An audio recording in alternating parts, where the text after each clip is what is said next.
Yo, guys, it's your boy Bernard, and welcome to another episode of the Angry Blerd podcast, where I'll be discussing everything nerdy that has caught my eye this week. So, one of the first things that caught my eye was Mike Colter. He was on Sean Stockman's On That Note podcast, and Sean from Boyz II Men was talking about the MCU and everything. And so he asked him, "Hey, man, any chance of you running back Luke Cage?"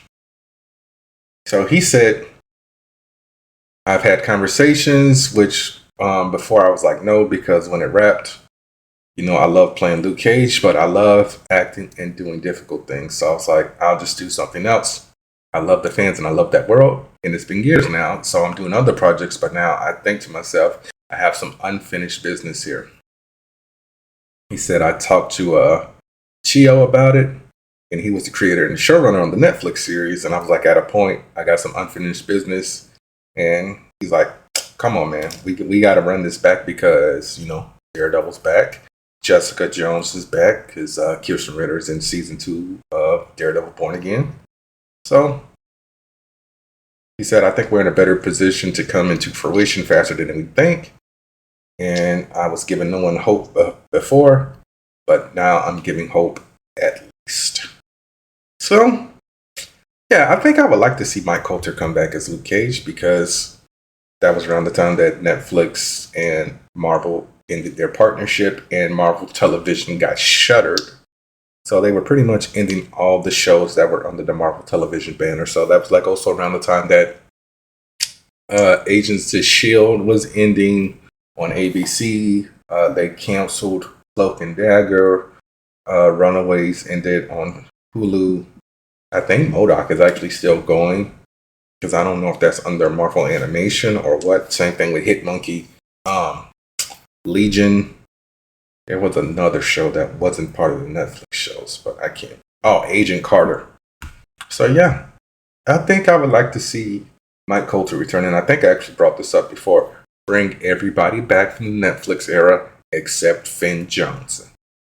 Because he was talking about, give me another chance. Nah, brody, you didn't do your fight choreography. Nah, go away. We'll get somebody else who actually wants to participate because it's just, he was mid, bro.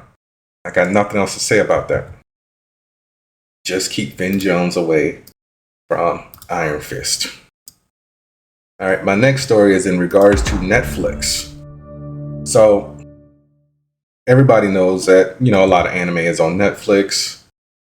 And they seem to be getting like more and more from different companies. But this is the first time that they have actually done a partnership with an anime studio. So Netflix is teaming up with MAPPA to co-produce new anime projects and several others that will stream directly on Netflix. And they're also collaborating on merchandising.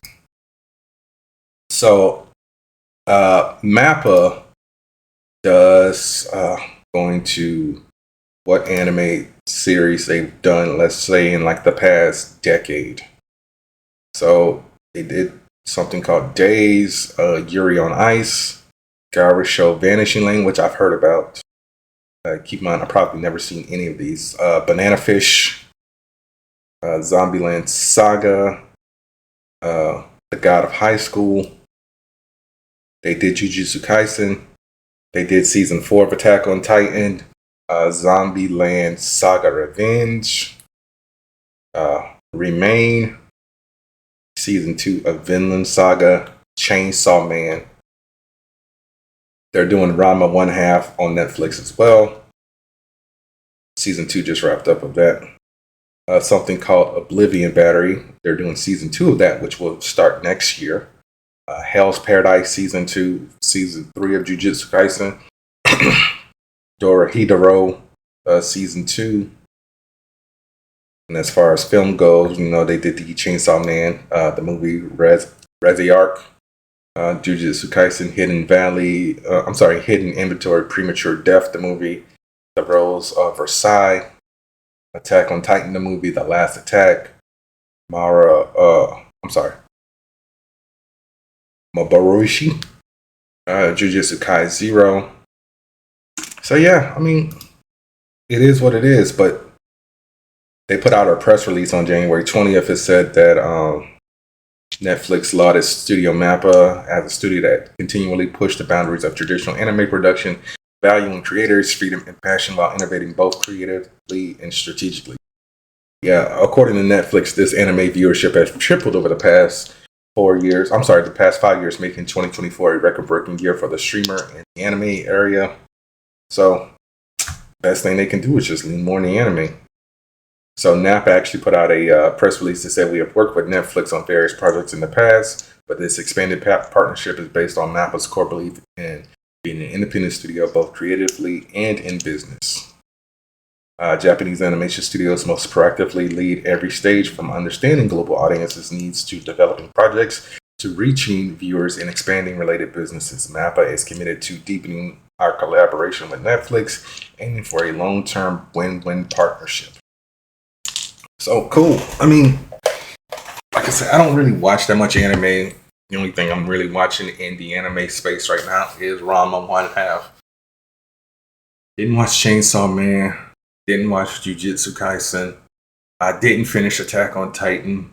I might have to go back to Attack on Titan. My main issue with Attack on Titan was it was taking forever for the final season to get released, and it was split up into multiple parts, like a Harry Potter movie or whatever. And it was just like, just call it a wrap, bro. Let's just end this now. So yeah, there's that. But yeah, congratulations to Netflix and MAPPA for, this hopefully successful partnership. My next story is in regards to a studio that I was trying to have faith in as far as video game releases goes, but now I'm just like, I don't think I can rock with y'all anymore. I don't think I can defend y'all anymore. And that is Ubisoft. So Ubisoft is the developer of, I believe, Battlefield, Rayman, Prince of Persia, The Division. I just can't justify it anymore. Let me go to like their games actually. Can they not have a list of here we go, Ubisoft games from 2020 to present? The Division 2, The Crew 2, Brawlhalla, Hyperspace, Watch Dogs Legion, Assassin's Creed, Just Dance, the Rainbow Six franchise, Immortals Phoenix Rising, the Scott Pilgrim game, they do Far Cry, Rocksmith, something called Oddballers. Said The Crew already. They did Avatar, Frontiers, and Pandora, Skull and Bones, so on and so forth. But they apparently canceled 6 games and are delaying 7 other games. So this is coming from Video Games Chronicles. There was basically an announcement that basically said that they were going to do a major company reset. So this is in the press release that they said. So they said Ubisoft has conducted a thorough review of its content pipeline over December and January, and this has led to a strategic decision to refocus its portfolio, reallocate resources, and comprehensively revise its roadmap over the next 3 years. This will support the objective to return to exceptional levels of quality on open world adventure segment and step change the group's position in GSS native experiences segment. Also, 2 studios were closed as part of the reset. So Ubisoft said that its Halifax and Stockholm studios, which were previously announced during a web call, and they also said that they will be considering selling other assets, but did not provide any specific details. So they put out a press release in regards to the Prince of Persia: Sands of Time remake. And he said, "To the Prince of Persia community, we want to share this with you directly. We have made a difficult decision to stop development on Prince of Persia: The Sands of Time remake. We know this is deeply disappointing. The game carries enormous meaning for fans and for the teams who worked on it. While the project had real potential, we weren't able to reach the level of quality we deserved, and continuing would have required more time and investment than we could reasonably commit. And we didn't want to release something that fell short of what the Sands of Time represents. Prince of Persia as a universe and a legacy continues to matter deeply to us, and this decision does not mean we are stepping away from the franchise. Thank you for your patience, and love for the Prince of Persia." Signed, the Prince of Persia team. And I'm just like, shut up forever. All right. And a lot of people actually agreed with me, so I'm actually going to look at the comments on this post. Let y'all just, go at it. So, first things first, at least you're not stepping away from doing it. Do it right, and the Splinter Cell remake would save Ubisoft. Somebody said add it to Xbox backwards compatibility catalog. Somebody said I'm actually more okay with this. I'd rather play the original than hate a botch remake pushed out as a cash grab. If this is true and not a joke, it would be a poor joke, and I will never purchase another Ubisoft product again. Somebody said we got Prince of Persia delayed before GTA 6. He's just engagement farming. He's a blue check idiot. That they just said it was canceled, not delayed. Ubisoft keep ruining Assassin's Creed games. That's all you're literally good at. Can't remake your own game. Somebody said I didn't even know it was being remade. Okay, fine. Can we get a Lost Crown sequel then? It's a phenomenal side scroller and one of the best games you guys made in 2024. Keep in mind, nobody really bought that game. I got it for like $20, like 4 months after it was released or something. Somebody said, reminder to never trust India with game development. I believe this was being made by Ubisoft Montreal. All my homies hate Ubisoft. This is the only Ubisoft game I cared about. Unless you revise Splinter Cell or Rayman, I'm out and you won't be seeing any more of my money. This is garbage, by the way. They decided it wouldn't make enough of a profit and canned it in favor of something that would. That is always how it works. Not oops, we can't do quality. What nonsense. Ubisoft is done. So yeah, I agree with a majority of these comments saying that, yeah, when was this game even announced? I feel like this game was announced like 6 years ago. Go to canceled games. Prince of Persia Sands of Time remake. Okay. Cancel remake. This was announced on January 21st, 2021. It was originally going to be for PS4, Windows, and Xbox One. Then in June of 2024, they announced that it would be be released this year. So yeah, I'm pretty much done with Ubisoft. I don't know what's taking them so long to release Division 3. I honestly don't care about this studio anymore. They've pretty much gone the way of Activision, with the exception of being bought by Microsoft / Xbox. So yeah, like I said, they do something called Anno, which hasn't been out in years. Assassin's Creed Driver, which is a dead franchise at this point. Far Cry, Just Dance. Just Dance is just basically a cash grab. You can buy any version of Just Dance and just get the Just Dance Plus, which basically gives you access to all the songs from the past and future Just Dance games. Rabbids, which I never cared about. Rayman, which hasn't been good in 15 years. The Tom Clancy games, and Watch Dogs. And they killed Watch Dogs with Watch Dogs Legion because, what was that? Nobody liked that game. You can go get that game for $10 at Walmart right now. And that came out 6 years ago. But, alright, I'm doing trailer reactions to several properties, and it's going to be Masters of the Universe, Invincible Season 4. I know I said no more Prime series trailer reactions because of everything that happened with Boys Season 5. And our first look at Lobo and Supergirl. So I feel like I'm going to start with Lobo since that is actually the shortest. So let me go ahead and pull this up. So yeah, it was just Jason Momoa finally as Lobo. So let's check this out. Alright, so Momoa comes out the trailer smoking a cigar. Do you have any comments about playing Lobo? Finally. Yeah. So, it looks good, honestly. And I am honestly glad that, Jason Momoa finally got to play Lobo because the man has always looked like Lobo since Stargate Atlantis. So, very good, teaser trailer. We got to see a cycle. I hope he whistles and calls the bike a scene or something because that is classic Lobo. So yeah, what was it? June 28th, I believe. I'm sorry, June 26th for Supergirl.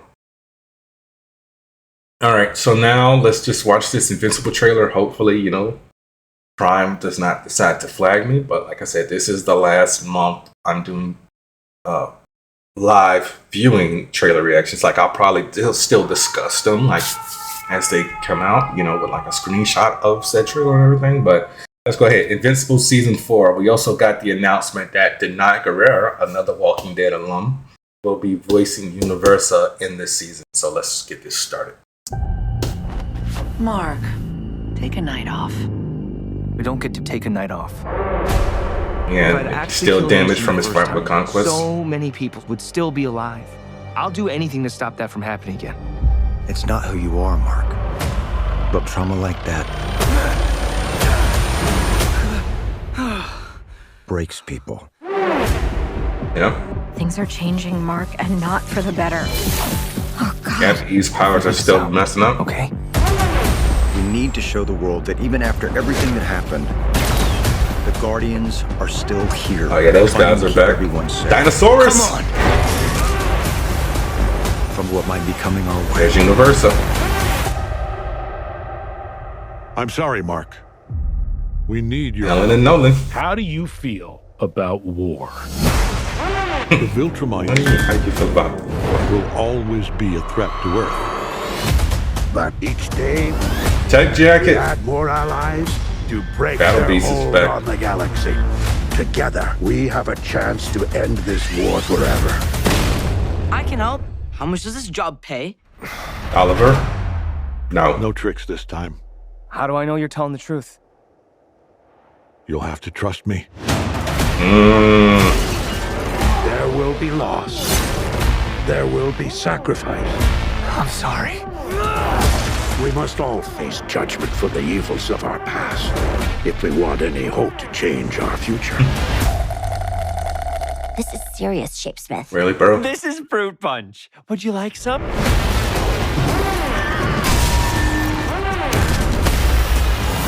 Is everyone ready? Yes!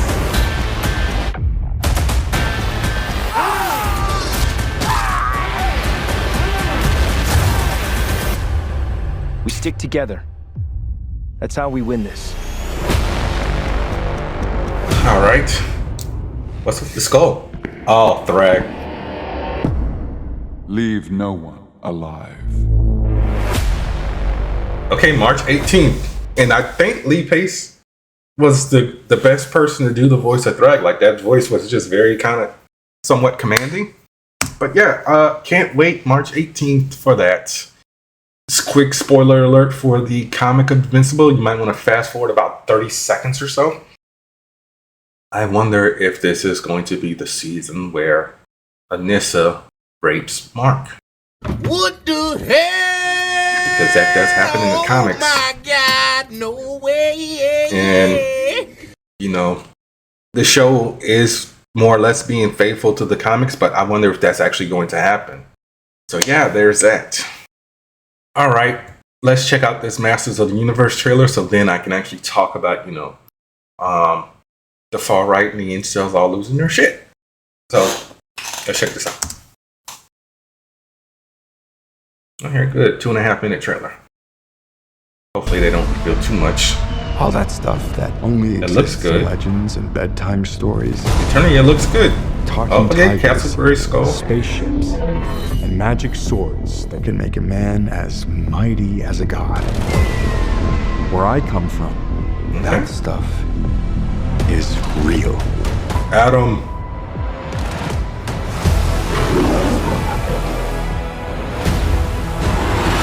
Why did you send me away? I wanted you to be safe. Hey, why does she look To a familiar? place I knew that they'd never find you. There's This obsession He, with him. nerd stuff and sword things. It's not Hey, good look for human Shazir resources. Zatama.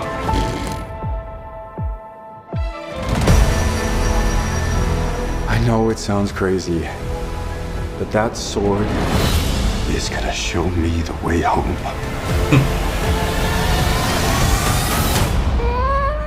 Sir, you can't do that. Don't worry. The sword's mine.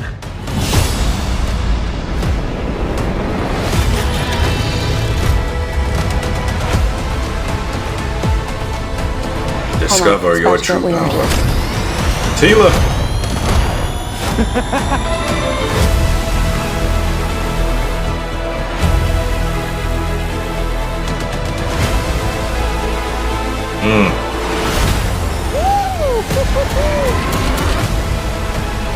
What am I supposed to do? Skeletor. Take the sword. You protect them. Say it. Say it.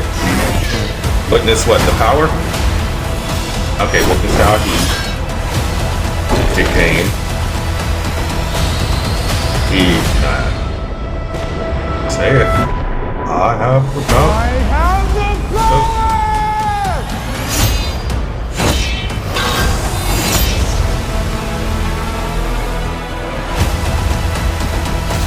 Alright.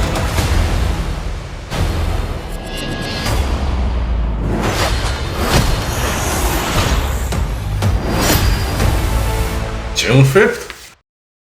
Would have been nice to hear Skeletor talk. I want to hear Jared Leto's Skeletor voice. I really do. Looks good. I am glad they are still leaning into the 80s trope of Adam being buff even before he becomes He-Man. Because that's one of the things I did not like about the Masters of the Universe Revelation series. Like, I love the show. But, bro, like, Adam was buff before, you know, he does the whole He-Man thing. He just gets enhanced strength. Like with the Masters of the Universe show, like even like in the 2002 series, you know, they made him like a little bit smaller and whatnot. And like shout out my friend Ken, like Ken's nitpicking about it because he doesn't like the look of Roboto. And I'm like, you know, some things are gonna change. Like, the only nitpick I have about this movie so far is the look of Skeletor.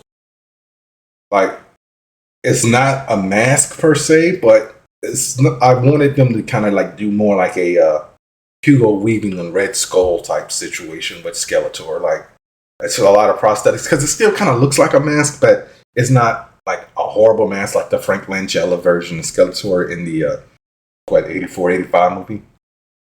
Which I still haven't watched, and I keep sending them up watch it. Like, I started it like maybe like 2 years ago and got like 15%. I was like, I'm going to sleep. But yeah, I mean, hopefully it's good. Fingers crossed. And, you know, hopefully people see it because, you know, people have an abrasion to Jared Leto. Although, you know, he's a hit or miss for me. Like I said, I like Tron Ares. Hell, I actually just bought the Blu-ray today. But anyway, I'm going to take a break. Here's the Dubby ad, and I'll be right back. This episode is brought to you by Dubby. Dubby gives you focus and energy without the crash and jitters. It has no sugar, fillers, or artificial dyes. Mix one packet or scoop into 8 or 12 ounces of water. Stir or shake well. Some powderiness is normal, and it has all the important vitamins. So this has vitamin C, B3, B6, and B12. And it's made from coffee fruit extract. So drink it and go conquer a task. And go to Debbie.gg and use my promo code Angry Blerd 10 at checkout to save 10% on your order. That's Dubby.gg with promo code Angry Blerd 10. See? Literally just bought it like probably 2 hours ago. Gotta renew that Movies Anywhere code. But yeah, so speaking in regards to the Masters of the Universe trailer, like I said, this dropped on Thursday, and you know, people online were like, they gave He-Man pronouns. Somebody said, so this is from some idiot, I don't even know, I'm giving them clout. They gave He-Man pronouns, said hashtag boycott Masters of the Universe. It's not funny. It's literally rubbing it in our face. The dude's called He-Man. All right, let me see. There was another one. So there's this guy. He's always rage baiting. I don't follow him, but he always shows up in my feed. John Del Oraz. He said, now they're making Masters of the Universe and giving He-Man pronouns. These people won't stop until they ruin everything. So I said, you're complaining about He-Man having pronouns. There's a pronoun in his name, you woman beater, because this guy apparently has an assault charge against his wife. So I'm like, why are you complaining about He-Man in the Masters of the Universe? He literally has he in his name. The man has had a pronoun since the 80s. Like, I'm gonna go see some more comments. All right, so this is the same guy. He said, first mistake was doing the Earth bullshit. We don't need Earth for a fantasy movie. Second mistake, woke pronouns. Since childhood, I spent a lot on this IP. So I'm sending this idiot. He's always had a pronoun. It's a joke. So he is the only one who's doing the boycott Masters of the Universe since 2021. But yeah, I'm not really seeing much backlash about it as far as like IO9 said. So, but yeah, I mean, it's a dumb thing to complain about. Like, he's called He-Man. There's She-Ra. Okay? So I'm just like, what are y'all complaining about? There's been a pronoun in his name since 1980, whatever. Let me look up when Masters of the Universe came out. Masters of the Universe was originally created in 1982.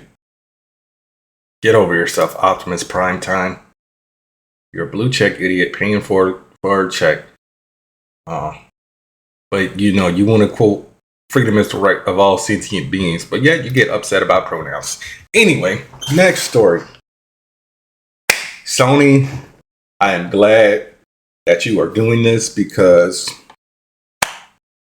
one of my favorite series on Netflix is finally getting a physical release, and that is Cobra Kai. So the complete series will be released on March 3rd on Blu-ray. So it's going to have all 65 episodes. With a box set with 5.1 surround sound, because I was originally going to buy these as individuals, but I could not find them on Blu-ray. I could only find I think it was like a season 3 and 4 bundle on DVD. But yeah, there's no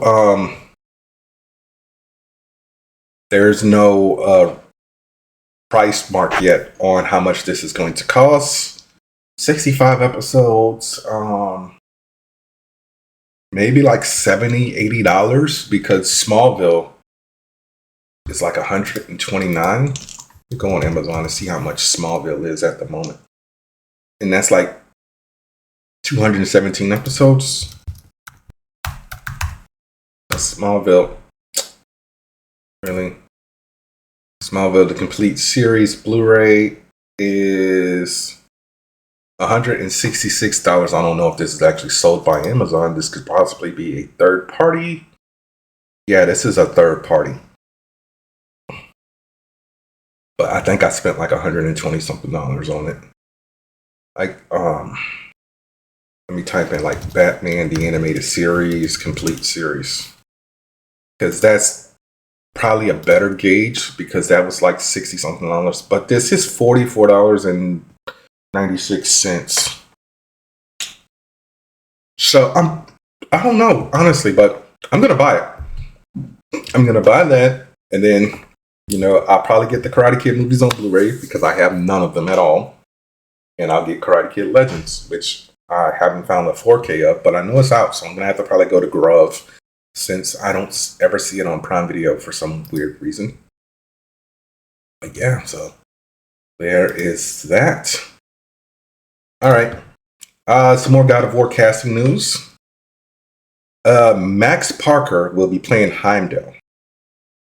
And if you play God of War Ragnarok, you know how annoying, was it Heimdall?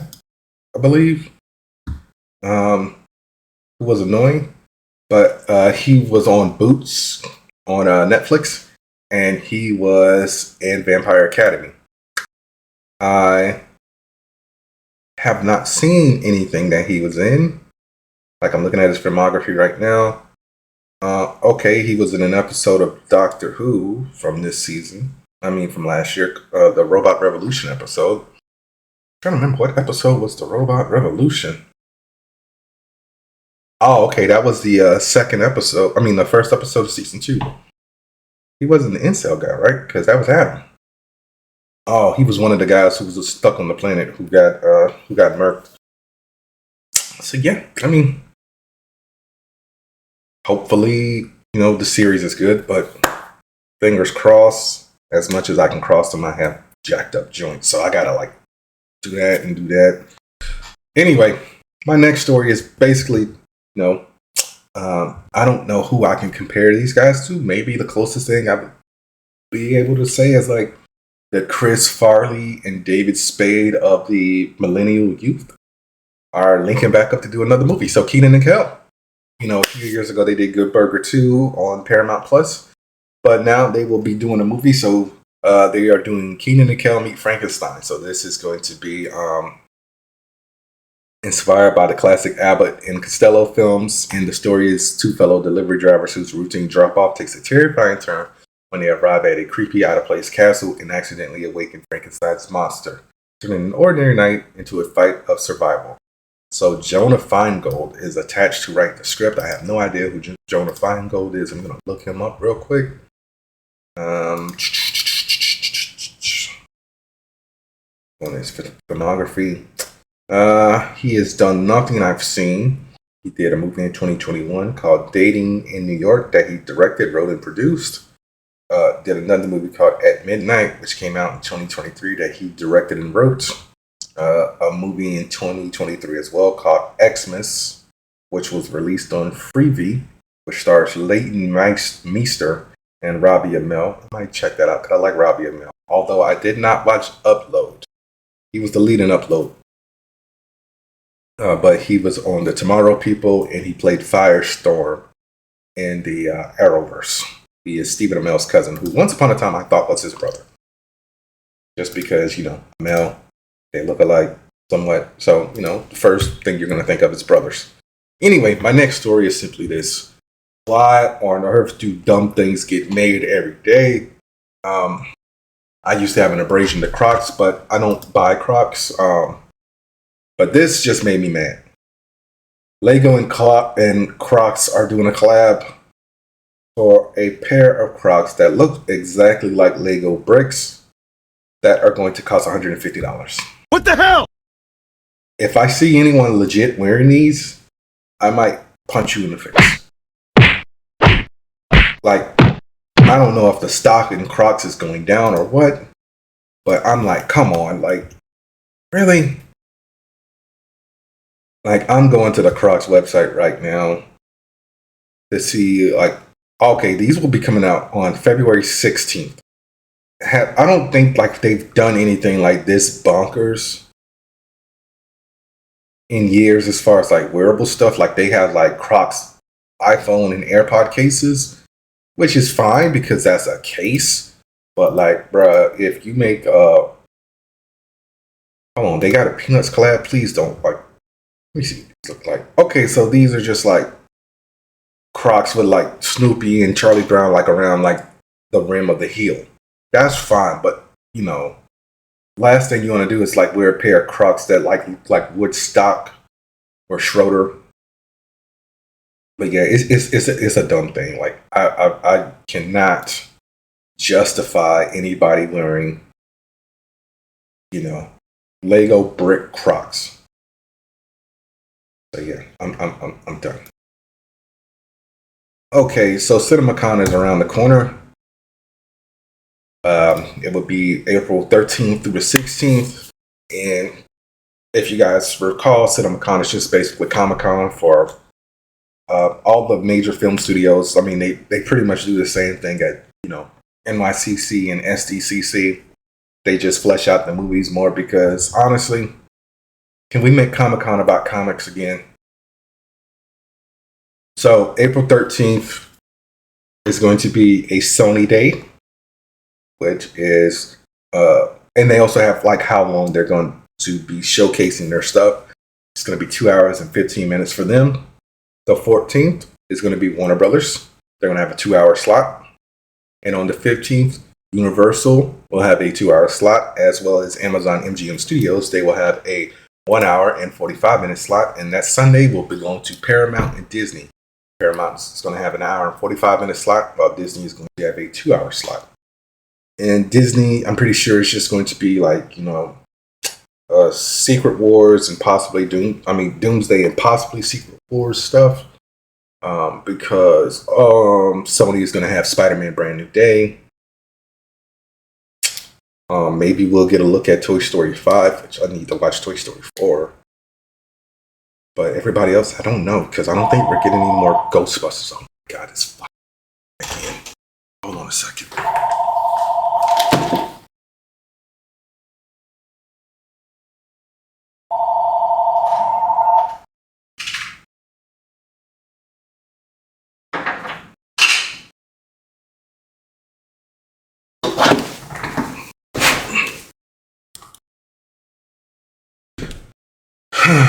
Old people in their landlines. Alright guys, you might notice a change in attire from me, and that is because of the simple fact that when I recorded this yesterday, the audio cut out, and me being the benevolent host that I am re-recording my reviews. So let's cue up the spoiler alert. So we're going to talk about the season finale of season 2 of Percy Jackson. The Fleece Works His Magic Too Well, directed by Catriona McKenzie and written by Craig Silverstein. So Percy, Annabeth, Grover, Tyson, and Percy's mom, whose name I'm drawing a blank on, make it back to camp, and they see Blackjack, the Pegasus that Clarice left on in the last episode, in the middle of the road, and they realize that Clarice didn't make it back to camp because of the Lestragonians, who are basically creating a barrier around camp. They're trying to breach the barrier to get into camp. But a few of them actually do, and they kill Tantalus, and Percy, Grover, Annabeth, and Tyson all overhear Luke's plans to free Thalia from the tree so she can destroy Olympus and lead the campers to fight Kronos' army. So Clarice is actually in the woods, and she almost gets shot by a fellow camper, and Chris actually shows up and basically plays red herring to get in Clarice's head to make her think that the girl who shot her is actually on Luke's side when it's actually Chris. They almost get the fleece until Grover and Annabeth show up and get Clarice out of there. Percy makes it into camp, tells Mr. D that, Tantalus is dead and that, Kronos is on his way back. So Percy gets the rest of the campers to get ready for a giant fight. Percy actually impales the golden fleece with a spear and gives it to Clarice to throw into the tree, which then revives Annabeth, but also causes Percy, Tyson, and Annabeth to all black out. Percy is visited by Poseidon in a dream, where he thanks him for watching over Tyson. Tyson also thanks Percy before he makes up his mind to leave with Poseidon to go work in Hephaestus' forge to get weapons ready for the war. Percy wakes up with Annabeth and Grover watching over him, telling him, hey, Chiron's been reinstated, and he wants to see you as soon as he wakes up. And Chiron tells Percy that, he was wrong to not tell him about the prophecy, but he is also wrong about what happened with Thalia because he lied. He saw the whole thing. Apparently the Furies were actually there to tell Thalia about the prophecy and that she was indeed the daughter of Zeus. Zeus shows up, played by Courtney B. Vance, taking over from Lance Reddick. Tells her that, the prophecy isn't true, but he's also doing a lot of double talk where he's trying to do everything to prevent the prophecy from happening. Thalia's like, yo, I rebuke you. You're not my father. And so he actually turned her into a tree to prevent the prophecy from happening. So Thalia actually wakes up after this is all told to them. Chiron also deducts that, Thalia is possibly the one who's going to make the prophecy come true, which brings about the fall of the gods by leading Kronos' army. And Thalia actually reunites with Annabeth. And Percy's looking at her very sideways like, oh, great. This is probably going to be a problem that we're going to have to deal with later on. But yeah, hell of a finale. I'm going to give it a 9. And that's only because of the inconsistency in runtime. Like, it's like Disney Plus and HBO. I don't even think HBO Max does it really. But mainly Disney Plus. They do this with like a lot of shows. Like some episodes are 40 minutes, some are like 26. So I don't know if that's because like they're cutting away from episodes to give other episodes more like CG and stuff like that. Also, we got a post-credit scene of Cersei in her resort making statues of Percy and Annabeth for actually passing the sirens. So yeah, there's that. Like I said, I like this season. Like I said, my only issue was the inconsistency of runtime, so that bumped it down to a 9 for me. All right, so now I am going to talk about 28 Years Later, The Bone Temple, directed by Nia DaCosta, written by Alex Garland, stars Ralph Fiennes, Jack O'Connell, Alfie Williams, Eric Kellerman, Shai Lewis Perry, and Sam Locke, Emma Laird, Louis Ashbourne Circus, Mayor Mack, David Stern, and appearing as a uncredited character, Cillian Murphy, who's reprising his role as Jim. So we more or less pick up right where we left off after the last movie with Jimmy Crystal saving Spike with the other. I called them the Tracksuit Mafia at the time, but apparently they are called the Fingers. So Jimmy is like, we saved you, but you know, you have to go through an initiation. So the only way you can stay with us is if you kill one of the other, if you kill one of my fingers, also known as the Jimmys. So Jimmy Shite is actually the finger that Spike goes against, stabs him in one of his arteries, which causes him to bleed out. So he takes his place. He is named Jimmy along with the other 5 fingers. But, you know,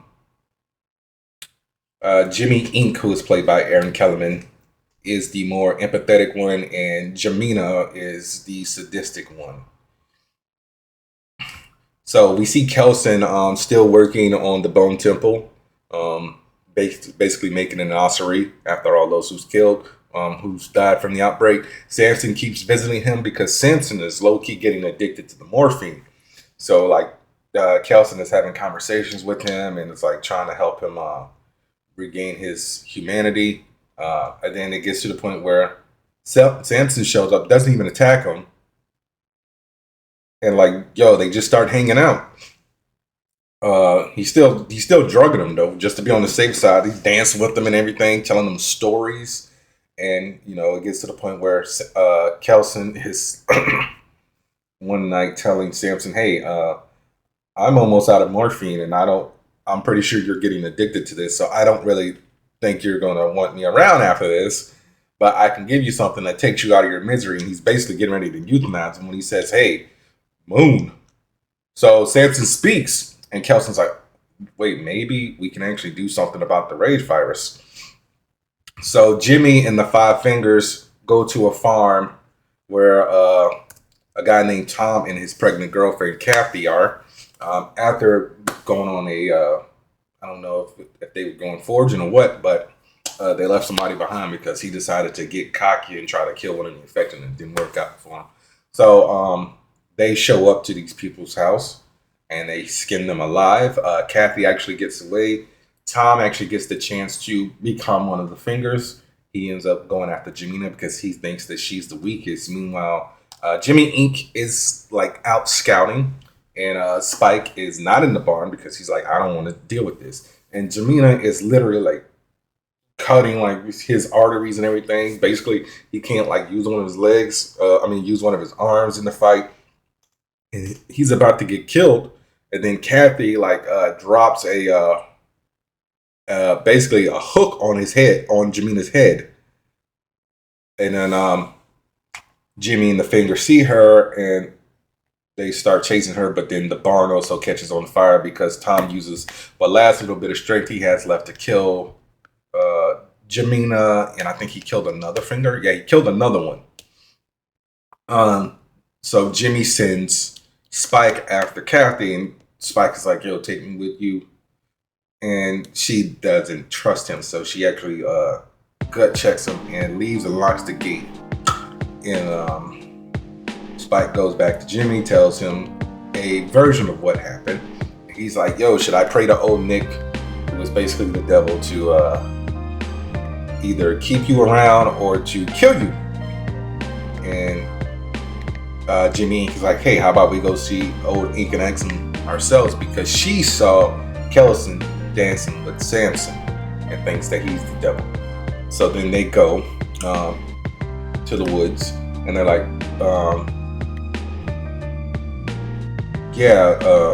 that might be old Nick or whatever.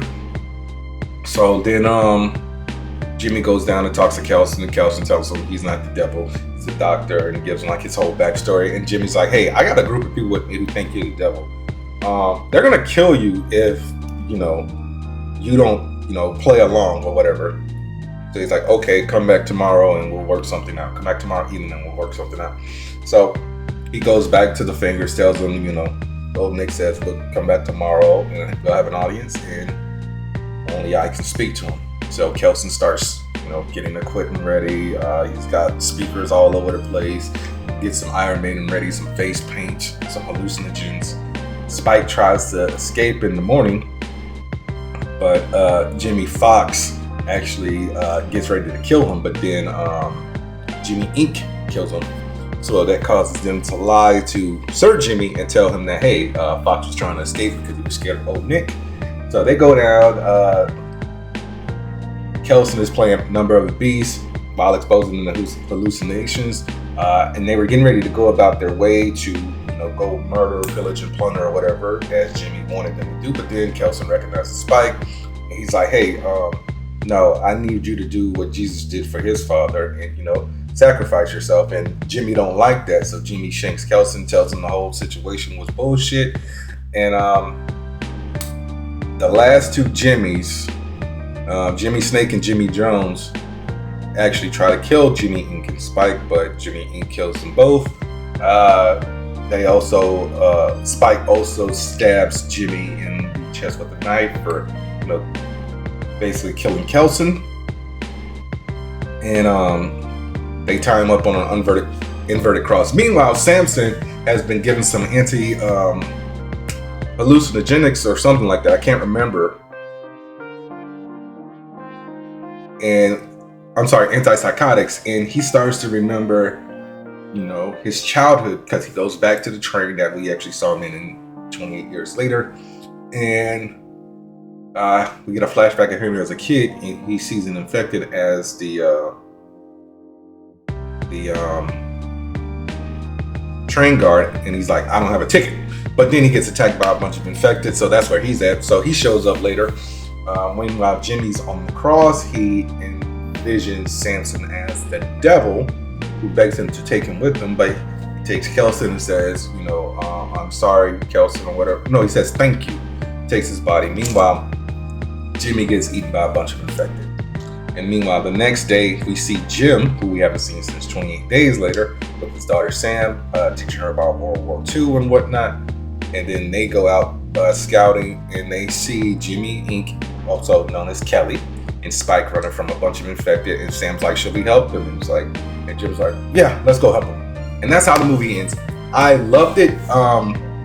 These movies are a whole lot better than 28 years later. I guess probably because Alex Garland didn't really write that one, but I am loving these movies, honestly. 10 out of 10 for me, no notes.